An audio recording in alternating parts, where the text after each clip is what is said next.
اعمال کی تولنے کی بات کر کے، میزان کی بات کر کے، اس کی ہولناکی اور باریکی کو ذکر کر کے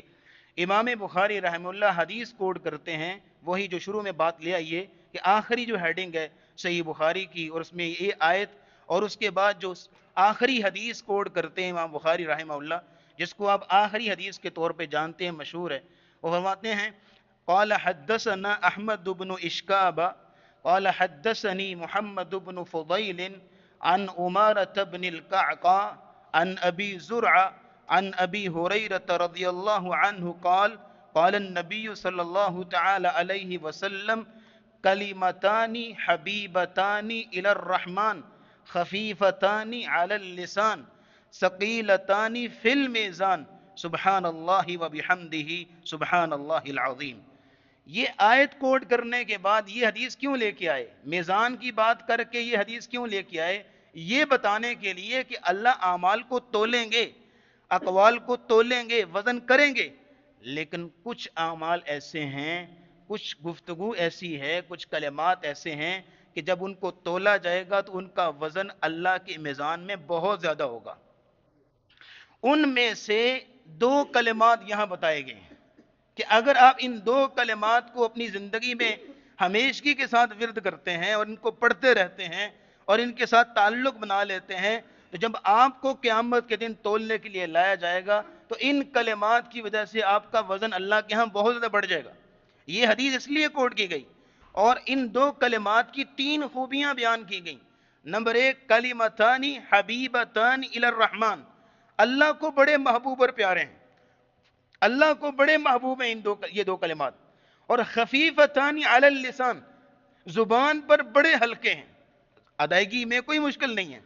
آپ پڑھ لیں ان کو تو بڑے آسانی سے ادا ہو جائیں گے، کوئی یہ نہیں کہے گا بھی بڑے مشکل کلمات ہیں مجھ سے پڑھے نہیں جا رہے، نہیں، خفیفتان علی اللسان، رسول اللہ نے فرمایا کہ یہ کلمات اپنی زبان سے ادا کرنے میں بڑے ہی آسان اور ہلکے ہیں، لیکن اگلی بات ثقیلتان فی المیزان، اللہ کے میزان میں، اللہ کے ترازو میں ان کا وزن بہت زیادہ ہے،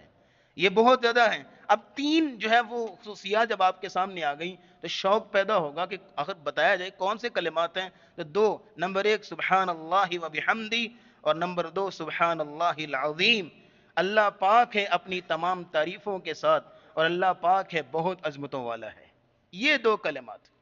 میزان پہ بڑے بھاری ہیں،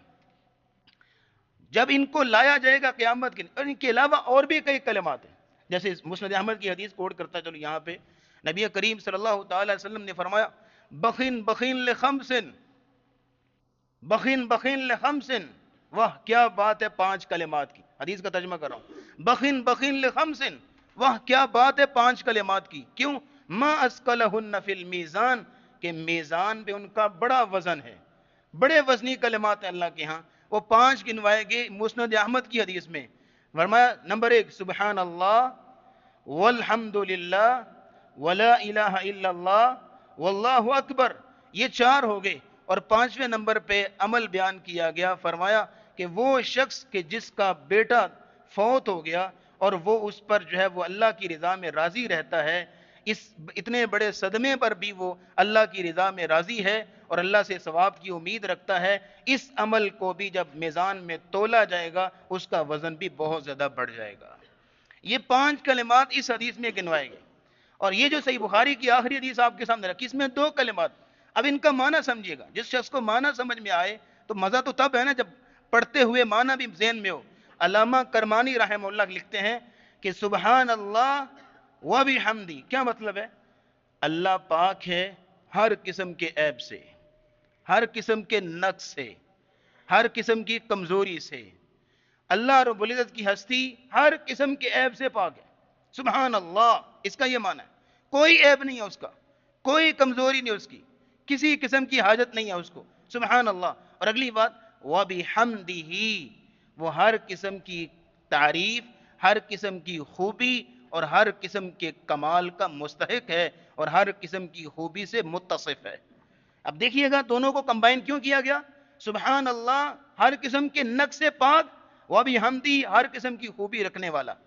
سبحان اللہ العظیم، اور اللہ پاک ہے بہت عظمتوں والا ہے۔ دنیا میں جتنے بھی مشرکین آئے اور شرک کے طرح طرح کے نظریات انہوں نے لوگوں کے سامنے رکھے، اور یہ ہے کہ باطل عقائد لوگوں نے پیش کیے، اللہ کی طرف جھوٹی باتیں منسوب کی، ان ساری چیزوں سے سبحان اللہ العظیم، اللہ پاک ہے، عظمتوں والا ہے اور بلند و بالا ہے۔